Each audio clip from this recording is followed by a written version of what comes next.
बहुत समय पहले की बात है। एक छोटे से गांव में गजेंद्र नाम का एक मनुष्य रहता था। वह अपनी मूर्खता, घमंड और अहंकार के लिए पूरे गांव में प्रसिद्ध था। उसके भीतर दया, करुणा या धर्म का कोई भाव नहीं था। वह केवल अपनी इच्छाओं को पूरा करने में लगा रहता था। वह सोचता था कि वह इस दुनिया का सबसे बुद्धिमान और शक्तिशाली व्यक्ति है। गांव के लोग उसे मूर्ख प्राणी कहकर पुकारते थे। वह अपने माता पिता का सम्मान नहीं करता था, अपने गुरुओं की बात नहीं सुनता था और गरीबों को सताने में उसे आनंद आता था। जब भी कोई उसे धर्म का मार्ग दिखाता या पाप पुण्य की बातें समझाता तो वह उन पर हंसता और कहता, धर्म और अधर्म सब कल्पना है, ये सब डराने वाली बातें हैं। इस दुनिया में केवल शक्ति और धन ही सच है। एक दिन गांव में एक ज्ञानी संत आए। संत बहुत ही शांत और दिव्य व्यक्तित्व के धनी थे। उन्होंने गांव वालों को धर्म और सत्य का महत्व समझाया। जब गजेंद्र ने उन्हें देखा तो उसने उनका उपहास करने का निश्चय किया। गजेंद्र संत के पास गया और हंसते हुए बोला, हे संत, आप लोगों को क्या मूर्ख बना रहे हैं? आप कहते हैं कि अच्छे कर्मों का फल अच्छा होता है और बुरे कर्मों का बुरा, लेकिन मुझे तो ऐसा कुछ नहीं दिखता। मैं जीवन भर अपनी मनमर्जी करता रहा हूँ, किसी की परवाह नहीं की, फिर भी मैं स्वस्थ हूँ और मुझसे ज्यादा धनवान कोई नहीं है। संत ने शांत स्वर में कहा, हे मूर्ख, तुम अपने जीवन को अभी देख रहे हो, पर तुम्हारी मृत्यु के बाद का जीवन बहुत ही भयानक होगा। तुम्हारे कर्मों का हिसाब यमराज के दरबार में होगा, तब तुम्हें अपने पापों का दंड भोगना होगा। गजेंद्र ने संत की बात पर जोर से ठहाका लगाया और अहंकार से बोला, कौन यमराज? मैंने तो उनका नाम ही सुना है, क्या वह सच में आते हैं? यदि वे इतने शक्तिशाली हैं तो मैं उन्हें चुनौती देता हूँ, वे आकर मुझे पकड़कर दिखाएं। संत ने दुख से सिर हिलाया और कहा, अहंकार तुम्हारा सबसे बड़ा शत्रु है। मूर्ख प्राणी, तुम्हारी मृत्यु तुम्हारे अहंकार के कारण होगी और यमराज तुम्हें स्वयं लेने आएंगे। गजेंद्र ने संत की बात को अनसुना कर दिया और अपनी मनमर्जी में लीन रहा। उसने गांव में और भी अधिक पाप करना शुरू कर दिया। वह चोरी करता, लोगों को पीटता और धर्म का अपमान करता। वह अपने आप को अजेय समझता था। इसी तरह दिन बीतते गए। गजेंद्र बूढ़ा होने लगा, पर उसका अहंकार कम नहीं हुआ। उसकी मूर्खता और पापों का बोझ बढ़ता गया। एक दिन जब वह अपने घर में बैठा था तो अचानक उसे अपने शरीर में एक अजीब सी कमजोरी महसूस हुई। उसकी सांसें तेज होने लगीं और उसके सामने अंधेरा छाने लगा। उसे समझ आ गया था कि उसका अंत निकट है। वह भय से कांप रहा था। उसे संत की बातें याद आने लगी। मृत्यु के बाद तुम्हारे कर्मों का हिसाब होगा। उसने चारों ओर देखा, पर कोई नहीं था। उसे लगा कि वह अकेला है। तभी उसे दो भयानक आकृतियां अपने सामने दिखाई दी। वे यमदूत थे, जिनके हाथ में लोहे की जंजीरें थीं। उनकी आंखों से अग्नि की लपटें निकल रही थीं और उनका तेज इतना प्रचंड था कि गजेंद्र की आत्मा भय से कांपने लगी। यमदूतों ने कहा, हे मूर्ख प्राणी, यमराज ने हमें तुम्हें लेने भेजा है। तुम्हारे पापों का हिसाब देने का समय आ गया है। गजेंद्र ने चीखने की कोशिश की, पर उसके गले से कोई आवाज नहीं निकली। यमदूतों ने उसकी आत्मा को उसके शरीर से खींच लिया। गजेंद्र ने देखा कि उसका शरीर धरती पर पड़ा है और उसकी आत्मा यमदूतों के साथ खड़ी है। उसे अपनी मूर्खता का एहसास हुआ, पर अब बहुत देर हो चुकी थी। यमदूतों ने उसकी आत्मा को बांध लिया और उसे यमलोक के मार्ग पर ले जाने लगे। वह चिल्ला रहा था, पर उसकी आवाज किसी को सुनाई नहीं दे रही थी। वह अपनी मूर्खता और अहंकार पर पछता रहा था, पर अब पछताने से क्या फायदा था? आगे का मार्ग लंबा और भयावह था। यमदूतों ने उसे यमराज के दरबार की ओर घसीटना शुरू कर दिया। गजेंद्र की आत्मा यमराज के सामने खड़ी थी। भय से उसका पूरा अस्तित्व कांप रहा था। उसका स्वर सूख गया था, आंखें फटी रह गई थीं और शरीर का रोम रोम थरथरा रहा था। वह चिल्लाना चाहता था, परंतु उसके गले से आवाज ही नहीं निकल रही थी। यमराज का तेज इतना प्रचंड था कि उसके पास खड़ा कोई भी प्राणी स्वयं को धूल कण के समान अनुभव करता। यमराज ने अपनी दृष्टि गजेंद्र पर डाली और गगनभेदी स्वर में बोले, हे पापी, तू जीवन भर मूर्खता में डूबा रहा। तेरे भीतर न धर्म था, न करुणा, न ही भक्ति। तूने कभी माता पिता का सम्मान नहीं किया, न गुरुओं की सेवा की, न ही किसी भूखे को अन्न दिया, बल्कि तूने दूसरों को सताया, निर्दोषों को पीड़ा पहुंचाई और अपने स्वार्थ के लिए पाप पर पाप करता चला गया। क्या तू सोचता था कि तेरे कर्मों का कोई हिसाब नहीं होगा? क्या तू ये मानता था कि मृत्यु कभी तेरे दरवाजे पर नहीं आएगी? गजेंद्र कांपते हुए बोला, हे महाराज, मैं तो समझता था कि यह सब केवल कल्पना है। लोग मुझे डराने के लिए मृत्यु और नरक की कहानियां सुनाते हैं। मैंने सोचा कि यदि कुछ है भी तो मैं अपनी ताकत से उसका सामना कर लूंगा। मैं मूर्ख था। मैंने कभी नहीं सोचा कि यह सब सच हो सकता है। यमराज ने कठोर स्वर में कहा, हाँ, तू सचमुच मूर्ख था, इसलिए तेरा नाम ही मूर्ख प्राणी हो गया। परंतु अब पछताने से कुछ नहीं होगा। अब तुझे अपने पापों का दंड भोगना होगा। तेरे प्रत्येक पाप का लेखा जोखा चित्रगुप्त ने लिख रखा है। आओ चित्रगुप्त को बुलाओ। यमराज के आदेश पर चित्रगुप्त प्रकट हुए। उनके हाथों में विशाल ग्रंथ था जिसने प्रत्येक प्राणी के जीवन का पूरा लेखा जोखा अंकित था। उन्होंने ग्रंथ खोला और गजेंद्र का नाम पुकारा। तुरंत ही पन्ने अपने आप पलटने लगे और गजेंद्र के जीवन की घटनाएं एक एक करके उस ग्रंथ में सामने आने लगी। चित्रगुप्त बोले, हे महाराज, इस प्राणी ने बचपन से ही अधर्म का मार्ग चुना। उसने माता पिता का अनादर किया, गुरुओं की उपेक्षा की, गांव वालों को सताया। इसने चोरी की, व्यभिचार किया, झूठ बोला, निर्दोष प्राणियों की हत्या की, मंदिर से दान का धन चुराया और धर्म का अपमान किया। इसने कभी किसी के साथ भलाई नहीं की, केवल लोभ और मद में डूबा रहा। यमराज ने गजेंद्र से पूछा, क्या ये सब सत्य है? गजेंद्र सिर झुकाकर बोला, हाँ महाराज, ये सब मैंने किया है। मैं अपनी इच्छाओं में इतना अंधा हो गया था कि मुझे सही गलत का भान ही नहीं रहा। यमराज ने कहा, तो सुन, जो व्यक्ति धर्म का अपमान करता है उसे नरक के उन स्थानों में ले जाया जाता है जहां उसकी आत्मा को अपने कर्मों का दंड मिलता है। तेरे लिए अनेक नरक निर्धारित है, अब तुझे उन सब का अनुभव करना होगा। गजेंद्र कांपते हुए बोला, महाराज कृपा करें, मुझे क्षमा कर दें, मैं अब कभी पाप नहीं करूंगा, मुझे एक और जीवन दे दीजिए। यमराज ने कठोर स्वर में कहा, हे मूर्ख प्राणी, मृत्यु के बाद प्राणी को दूसरा अवसर नहीं मिलता। जब तू जीवित था तब तुझे धर्म के मार्ग पर चलने का अवसर था, तब तुझे समझाया गया, पर तूने किसी की नहीं सुनी। तूने स्वयं चुनौती दी थी कि यमराज आकर तुझे पकड़ कर दिखाएं।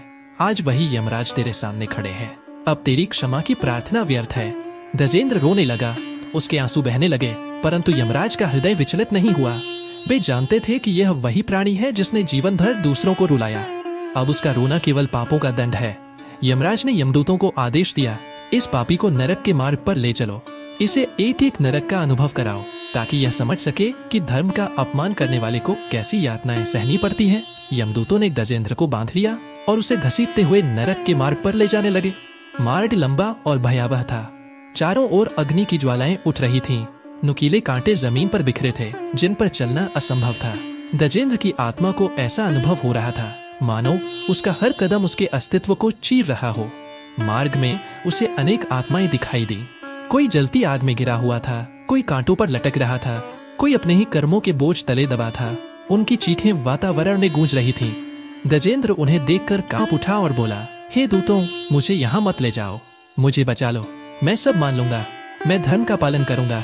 यमदूत हंसे और बोले, अब तेरी आत्मा को धर्म की याद आई है। जब तू जीवित था तब तेरे पास अवसर था, अब तेरे पाप तुझे यहाँ खींच लाए हैं। जो बोया है वही काटना होगा। धीरे धीरे वे नरक के पहले द्वार पर पहुंचे। वहां लिखा था, तमिस्र नरक। यह नरक उन लोगों के लिए था जिन्होंने दूसरों को छल से लूटा, चोरी की और अधर्म पूर्वक धन कमाया। गजेंद्र ने मंदिर का धन चुराया था, गांव वालों को लूटा था, अतः उसे पहले इसी नरक में डाला गया। द्वार खुलते ही भीतर से भयानक गर्मी और दुर्गंध बाहर आई। गजेंद्र की आत्मा को ऐसा लगा मानो वह जलती भट्टी में प्रवेश कर रहा हो। यमदूतों ने उसे अंदर धकेल दिया। भीतर अनेक आत्माएं थीं जिन्हें लोहे की जंजीरों से बांधकर अंधकार में रखा गया था। उन्हें भूख और प्यास से तड़पाया जाता, परंतु जब वे पानी मांगते तो उन्हें जलती आग पिलाई जाती। जब वे अन्न मांगते तो उन्हें गरम लोहे के गोलक निगलने को दिए जाते। गजेंद्र चीख उठा, नहीं नहीं, मैं यह यातना नहीं सह सकता। परंतु यमदूतों ने उसे बांधकर वही सब कराया। उसकी आत्मा तड़पने लगी, वह चिल्लाने लगा। उसे समझ आने लगा कि जीवन में किए गए पाप कितने भयानक फल देते हैं। काफी यातना भोगने के बाद यमदूतों ने उसे बाहर निकाला। गजेंद्र अब थरथरा रहा था, उसकी आत्मा पीड़ा से कराह रही थी। परंतु यमदूतों ने कहा, यह तो केवल प्रारंभ है, अभी तो तुझे और भी नरक देखने होंगे। तेरे पाप इतने हैं कि एक नरक तेरे लिए पर्याप्त नहीं। गजेंद्र भयभीत होकर रोने लगा, हे महाराज को पुकारने लगा, हे महाराज, मुझ पर दया करें, मुझे इस यातना से मुक्त करें। परंतु यमराज का स्वर आकाश में गूंजा, हे मूर्ख प्राणी, ये तो केवल आरंभ है, अभी तुझे तेरे सभी पापों का दंड भोगना है, यही तेरी नियति है। गजेंद्र की आत्मा निराश हो उठी। अब उसे समझ आने लगा था कि जिसने जीवन में धर्म का पालन नहीं किया उसके लिए मृत्यु के बाद केवल यातना ही शेष है। और इस प्रकार गजेंद्र की नरक यात्रा का पहला चरण पूरा हुआ। परंतु यह तो केवल शुरुआत थी, आगे और भी भयावह यातनाएं उसका इंतजार कर रही थी। यमदूतों ने गजेंद्र को तमिस्र नरक से बाहर निकाला। उसकी आत्मा बुरी तरह से जल चुकी थी, हर अंग से पीड़ा की लहरें उठ रही थी। वह अपनी यातना से कराह रहा था, पर यमदूतों का हृदय पत्थर का बना था। वे उसे खींचते हुए एक और भयावह द्वार की ओर ले चले। द्वार के ऊपर लिखा था, रोरुव नरक। गजेंद्र ने उस नरक के नाम का अर्थ समझने की कोशिश की। तभी यमदूतों में से एक बोला, यह उन लोगों का स्थान है जिन्होंने दूसरों के पशुओं और उनकी संपत्ति को बलपूर्वक छीनकर उन्हें रुलाया है। अब यहाँ उन्हें अपने रोने का दंड मिलेगा। गजेंद्र कांप उठा। उसने अपने जीवन में ऐसे कई पाप किए थे। उसने अपने गांव के एक गरीब किसान की गाय और बैल चुराए थे, जिससे वह किसान भूख से मर गया था। उसने उस किसान को रोते हुए देखा था, पर उसकी आंखों में कोई दया नहीं थी। मैंने ऐसा कुछ नहीं किया। गजेंद्र ने झूठ बोलने की कोशिश की। यमदूत ने उसकी बात को हंसकर उड़ा दिया। क्या तुम सोचते हो कि इस लोक में भी तुम्हारा झूठ चलेगा? यमराज के दरबार में झूठ का कोई स्थान नहीं। यहाँ केवल सच और तुम्हारे कर्मों की गूंज सुनाई देती है। जैसे ही वे द्वार के पास पहुंचे, भीतर से एक भयानक गर्जना सुनाई दी। ऐसा लगा मानो हजारों शेर एक साथ दहाड़ रहे हों। द्वार खुलते ही गजेंद्र ने देखा कि अंदर सैकड़ों आत्माएं लोहे के बड़े बड़े भाले पर लटकी हुई हैं। उन भालों के सिरे नोकदार थे, जो उनके शरीर में घुसकर उन्हें कष्ट दे रहे थे। उन आत्माओं के चारों ओर भयानक पशु खड़े थे, जो उन्हें बार बार नोच रहे थे और उनके ऊपर आग उगल रहे थे। उनकी चीखें आकाश को छू रही थीं। यमदूतों ने गजेंद्र को उसी नरक में धकेल दिया। उसकी आत्मा जैसे ही अंदर गई, एक नोकदार भाला उसके पेट से आर पार हो गया। वह दर्द से चीखने लगा, आह, यह क्या है? मुझे बचाओ। उसके पास खड़े एक यमदूत ने कहा, यह वही दर्द है जो तुमने उस गरीब किसान को दिया था, जब तुमने उसकी गाय और बैल चुराकर उसे भूखा मरने के लिए छोड़ दिया था। ये सुनकर गजेंद्र कांप उठा। उसकी आत्मा को अपने पापों का फल सामने दिखाई दे रहा था। उसने अपने चारों ओर देखा। सभी आत्माएं दर्द से चिल्ला रही थीं। कुछ को उन भालों से खींचकर बाहर निकाला जाता, फिर उन्हें लोहे के गर्म गोलों से मारा जाता। एक आत्मा को लोहे की खूंटियों पर लिटाकर उसके ऊपर एक भारी पत्थर रख दिया गया था, जिससे वह पूरी तरह से कुचल रहा था। गजेंद्र ने सोचा, क्या मेरे पाप इतने भयानक हैं? उसे याद आया जब एक बार उसने एक गरीब विधवा की झोपड़ी जला दी थी, ताकि वह उसकी जमीन हड़प सके। उस विधवा ने रोते हुए उससे दया की भीख मांगी थी, पर उसने उसकी एक न सुनी। आज उसकी आत्मा उसी तरह से जल रही थी, जैसे उस विधवा की झोपड़ी जली थी। वह दर्द से छटपटा रहा था, पर कोई नहीं सुन रहा था। उसकी हर चीख और हर आह पर यमदूत हंस रहे थे। एक यमदूत बोला, तुम्हें लगता है कि यह दर्द बहुत है? यह तो अभी शुरुआत है। अभी तुम्हें महारौरव नरक में भी जाना है, जहाँ तुम्हें उन लोगों का मांस खाना होगा जो तुम्हारे कारण मरे। यह सुनकर गजेंद्र भय से थरथरा उठा। उसकी आंखों के सामने उस गरीब किसान की छवि घूम गई, जो उसके पापों के कारण भूख से मर गया था। नहीं, मैं यह सब नहीं कर सकता। गजेंद्र ने रोते हुए कहा, मैं मर जाऊंगा, मुझे नरक से बाहर निकालो। यमदूत ने उसे धक्का दिया और कहा, तुम्हारी मृत्यु तो बहुत पहले हो चुकी है। अब केवल तुम्हारे कर्मों का हिसाब हो रहा है। गजेंद्र ने महसूस किया कि उसकी आत्मा धीरे धीरे कमजोर हो रही है, पर उसे कोई आराम नहीं मिल रहा था। वह दर्द से रो रहा था, पर उसके आंसू भी गर्म होकर भाप बन रहे थे। और इसी तरह गजेंद्र की रौरव नरक की यात्रा समाप्त हुई, पर उसके पापों का फल अभी खत्म नहीं हुआ था। आगे और भी भयानक नरक उसका इंतजार कर रहे थे। रौरव नरक की यातना से बाहर निकलने के बाद गजेंद्र की आत्मा पीड़ा से त्रस्त थी। उसकी सांसें तेज चल रही थीं, मानो वह अभी भी जलते भालों पर लटका हो। यमदूतों ने उसे फिर से घसीटना शुरू किया, और अब वे एक ऐसे द्वार के पास पहुंचे जो सबसे बड़ा और सबसे भयावह दिख रहा था। उस पर बड़े अक्षरों में लिखा था, महारौरव नरक। गजेंद्र ने जैसे ही उस नाम को पढ़ा, उसका दिल जोर से धड़कने लगा। उसे यमदूत की बात याद आई कि यहाँ उसे उन लोगों का मांस खाना होगा जो उसके कारण मरे। उसने रोते हुए कहा, नहीं, मैं यह नहीं कर सकता। यह बहुत भयानक है। मैंने किसी का मांस नहीं खाया। एक यमदूत ने क्रूरता से हंसते हुए कहा, क्या तुमने कभी किसी गरीब का हक छीनकर उसे भूखा नहीं मारा? क्या तुमने किसी निर्दोष को अपने स्वार्थ के लिए नहीं कुचला? उनके शरीर का एक एक कण तुम्हारे पापों का हिस्सा है, मोट प्राणी। आज तुम्हें वही सब खाना होगा। द्वार खुलते ही भीतर से भयानक दुर्गंध और सड़ी हुई मांस की गंध बाहर आई। अंदर का दृश्य देखकर गजेंद्र की रूह कांप उठी। वहाँ सैकड़ों आत्माएं थीं जो एक दूसरे को नोचकर खा रही थीं। कुछ आत्माएं अपने ही शरीर के टुकड़े खा रही थीं और दर्द से चिल्ला रही थीं। गजेंद्र को उसी नरक में धकेल दिया गया। जैसे ही वह अंदर गया, एक अजीब सा दर्द उसकी आत्मा में फैल गया। उसे महसूस हुआ कि उसके अपने शरीर से मांस का एक टुकड़ा निकल रहा है और एक भयानक भूख से पीड़ित आत्मा उसे खा रही है। गजेंद्र चीखने लगा, नहीं, यह क्या है? यह मेरी आत्मा है। यमदूतों ने उसे रोका और बोले, यह तुम्हारी ही आत्मा है, पर यह उन लोगों की भूख है जिन्हें तुमने अपने जीवन में भूखा रखा था। यह उस किसान की भूख है जिसे तुमने उसकी गाय चुराकर भूखा मरने दिया। यह उस विधवा की भूख है जिसकी झोपड़ी जलाकर तुमने उसे दर दर भटकने को मजबूर किया। गजेंद्र को यह सब महसूस हो रहा था। उसे लगा कि उसके शरीर का हर अंग खाया जा रहा है। वह दर्द से पागल हो रहा था। तभी एक और भयानक आत्मा ने उसे नोचकर खाना शुरू कर दिया। यह उस व्यापारी की आत्मा थी जिसे गजेंद्र ने धोखा देकर उसका सारा धन छीन लिया था, जिसके कारण वह व्यापारी सड़क पर आ गया था और भूख से मर गया था। गजेंद्र रोते हुए बोला, हे यमराज, मुझ पर दया करें। मैं अब समझ गया हूँ कि मेरे पाप कितने बड़े हैं। मैं अब और यह दर्द नहीं सह सकता। लेकिन यमराज का कोई उत्तर नहीं आया। केवल उन आत्माओं की चीखें और गजेंद्र की कराहत सुनाई दे रही थी। गजेंद्र की आत्मा अब पूरी तरह से थक चुकी थी। दर्द और पीड़ा से वह बुरी तरह से टूट गया था। उसे समझ आ गया था कि जीवन में किए गए हर पाप का फल उसे इस तरह से भोगना होगा।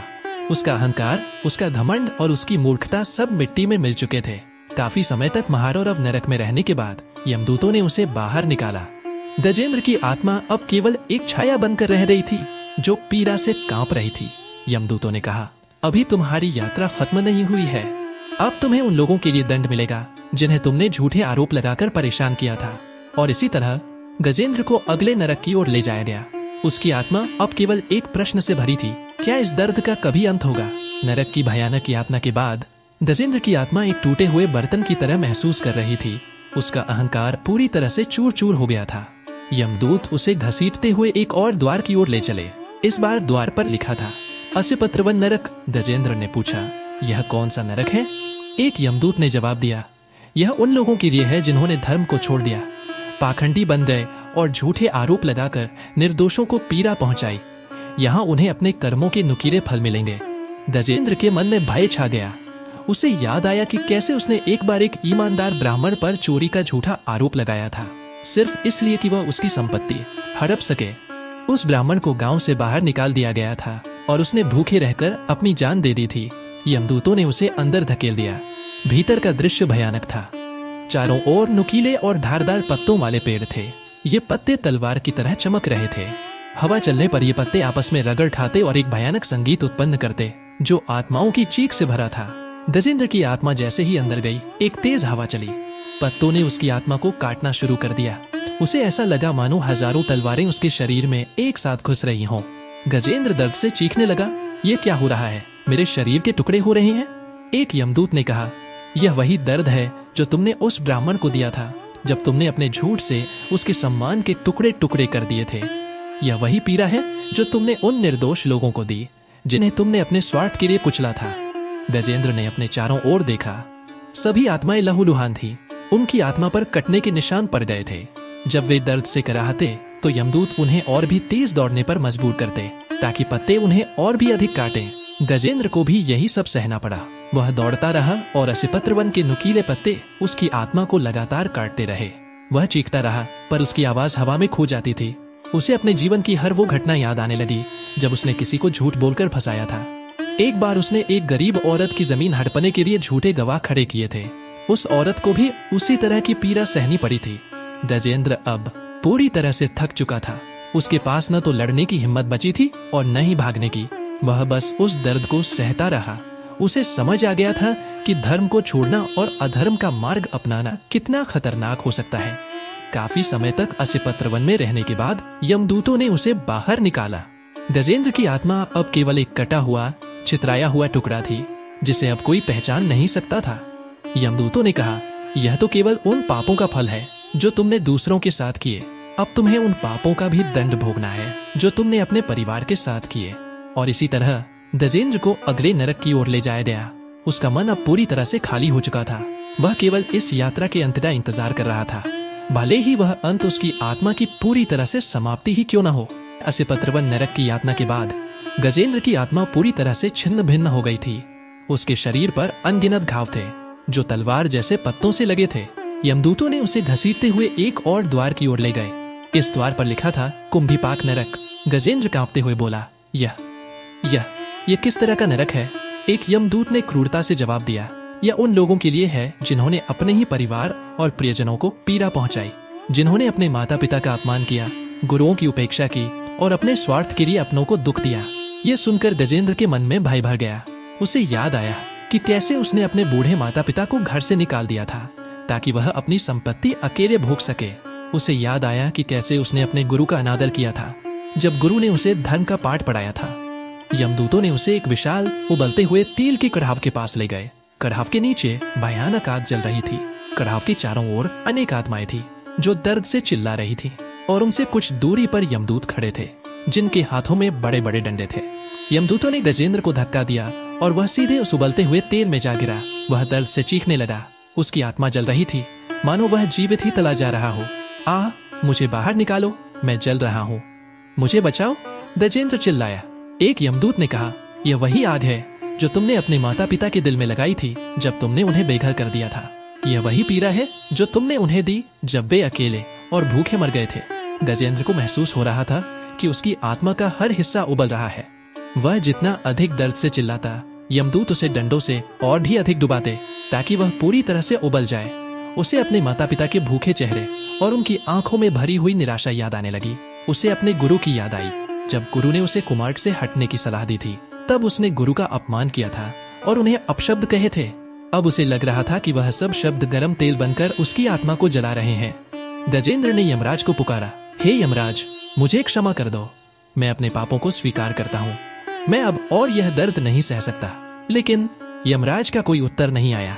केवल उबलते हुए तेल की आवाज और गजेंद्र की दर्द भरी चीखें सुनाई दे रही थीं।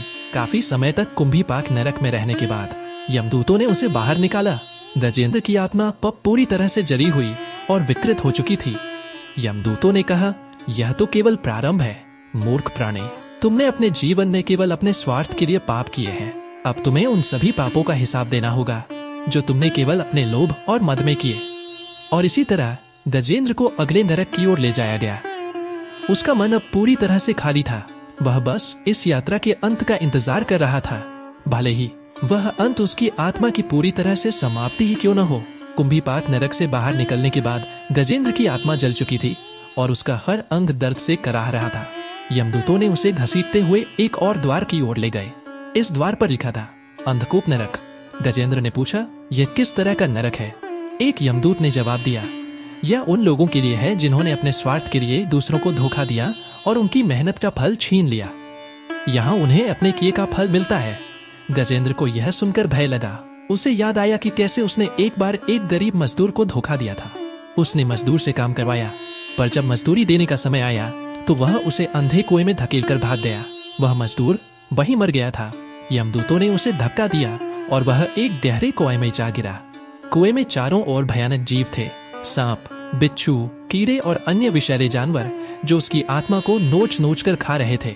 गजेंद्र चीखने लगा, नहीं, यह क्या है? यह तो वही कुआं है। एक यमदूत ने कहा, हाँ, यह वही कुआं है। तुमने जिस मजदूर को यहाँ मरने के लिए छोड़ा था, आज तुम्हें उसी दर्द का सामना करना होगा। गजेंद्र को महसूस हो रहा था कि उसकी आत्मा का हर हिस्सा काटा जा रहा है। वह दर्द से पागल हो रहा था। उसे लगा कि वह कभी भी इस कुएं से बाहर नहीं निकल पाएगा। उसे उस मजदूर की चीखें याद आने लगी जो उसने कुएं में गिरने के बाद सुनी थी। वह चीखता रहा, मुझे बचाओ, मैं यह दर्द नहीं सह सकता। लेकिन यमदूतों ने उसकी आवाज पर कोई ध्यान नहीं दिया। वे उसे और भी अधिक पीड़ा देने के लिए कुएं में और भी अधिक जीव जंतु फेंकने लगे। गजेंद्र की आत्मा अब पूरी तरह से थक चुकी थी। वह दर्द से इतना त्रस्त था कि उसे लगा कि वह अब कभी जीवित नहीं रह पाएगा। काफी समय तक अंधकूप नरक में रहने के बाद यमदूतों ने उसे बाहर निकाला। गजेंद्र की आत्मा अब एक ऐसी छाया थी जो केवल पीड़ा से भरी थी। यमदूतों ने कहा, अभी तुम्हारी यात्रा खत्म नहीं हुई है, मूर्ख प्राणी। तुमने अपने जीवन में केवल अपने स्वार्थ के लिए पाप किए हैं। अब तुम्हें उन सभी पापों का हिसाब देना होगा। और इसी तरह गजेंद्र को अगले नरक की ओर ले जाया गया। उसका मन अब पूरी तरह से खाली था। वह बस इस यात्रा के अंत का इंतजार कर रहा था, भले ही वह अंत उसकी आत्मा की पूरी तरह से समाप्ति ही क्यों न हो। अंधकूप नरक से बाहर निकलने के बाद गजेंद्र की आत्मा पूरी तरह से टूट चुकी थी। उसकी आत्मा पर काटे जाने के अनगिनत निशान थे। यमदूत उसे घसीटते हुए एक और द्वार की ओर ले गए। इस द्वार पर लिखा था, अप्रतिष्ठान नरक। गजेंद्र ने पूछा, यह किस तरह का नरक है? एक यमदूत ने जवाब दिया, यह उन लोगों के लिए है जिन्होंने अपने स्वार्थ के लिए दूसरों की हत्या की। यहाँ उन्हें अपने किए का फल मिलेगा। गजेंद्र कांप उठा। उसे याद आया कि कैसे उसने एक बार एक गरीब आदमी की हत्या कर दी थी ताकि वह उसकी जमीन हड़प सके। उसने उस आदमी को मार दिया था, पर अब उसे खुद मरना था। यमदूतों ने उसे धक्का दिया और वह एक गहरे काले नरक में जा गिरा। नरक में चारों ओर खून और मांस बिखरा हुआ था। गजेंद्र को महसूस हो रहा था कि उसकी आत्मा का हर हिस्सा काटा जा रहा है। गजेंद्र चीखने लगा, नहीं, यह क्या है? यह तो वही खून है। एक यमदूत ने कहा, हाँ, यह वही खून है। तुमने जिस आदमी को मारा था, आज तुम्हें उसी दर्द का सामना करना होगा। गजेंद्र को महसूस हो रहा था कि उसकी आत्मा का हर हिस्सा काटा जा रहा है। वह दर्द से पागल हो रहा था। उसे लगा कि वह कभी भी इस नरक से बाहर नहीं निकल पाएगा। उसे उस आदमी की चीखें याद आने लगी जो उसने मरने के बाद सुनी थी। वह चीखता रहा, मुझे बचाओ, मैं यह दर्द नहीं सह सकता। लेकिन यमदूतों ने उसकी आवाज पर कोई ध्यान नहीं दिया। वे उसे और भी अधिक पीड़ा देने के लिए नरक में और भी अधिक खून और मांस फेंकने लगे। गजेंद्र की आत्मा अब पूरी तरह से थक चुकी थी। वह दर्द से इतना त्रस्त था कि उसे लगा कि वह अब कभी जीवित नहीं रह पाएगा। काफी समय तक अप्रतिष्ठान नरक में रहने के बाद यमदूतों ने उसे बाहर निकाला। गजेंद्र की आत्मा अब एक ऐसी छाया थी जो केवल पीड़ा से भरी थी। यमदूतों ने कहा, अभी तुम्हारी यात्रा खत्म नहीं हुई है, मूर्ख प्राणी। तुमने अपने जीवन में केवल अपने स्वार्थ के लिए पाप किए हैं। अब तुम्हें उन सभी पापों का हिसाब देना होगा। और इसी तरह गजेंद्र को अगले नरक की ओर ले जाया गया। उसका मन अब पूरी तरह से खाली था। वह बस इस यात्रा के अंत का इंतजार कर रहा था, भले ही वह अंत उसकी आत्मा की पूरी तरह से समाप्ति क्यों न हो। अप्रतिष्ठान नरक से बाहर निकलने के बाद गजेंद्र की आत्मा पूरी तरह से टूट चुकी थी। उसकी आत्मा पर कटे जाने के अनगिनत निशान थे। यमदूत उसे घसीटते हुए एक और द्वार की ओर ले गए। इस द्वार पर लिखा था, कुसुम नरक। गजेंद्र ने पूछा, यह किस तरह का नरक है?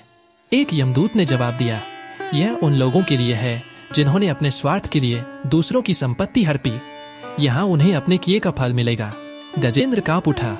उसे याद आया कि कैसे उसने एक बार एक गरीब आदमी की संपत्ति हड़पी थी। उसने उस आदमी को मार दिया था, पर अब उसे खुद मरना था। यमदूतों ने उसे धक्का दिया और वह एक गहरे काले नरक में जा गिरा। नरक में चारों ओर खून और मांस बिखरा हुआ था। गजेंद्र को महसूस हो रहा था कि उसकी आत्मा का हर हिस्सा काटा जा रहा है। गजेंद्र चीखने लगा, नहीं, यह क्या है? यह तो वही खून है। एक यमदूत ने कहा, हाँ, यह वही खून है। तुमने जिस आदमी को मारा था, आज तुम्हें उसी दर्द का सामना करना होगा। गजेंद्र को महसूस हो रहा था कि उसकी आत्मा का हर हिस्सा काटा जा रहा है। वह दर्द से पागल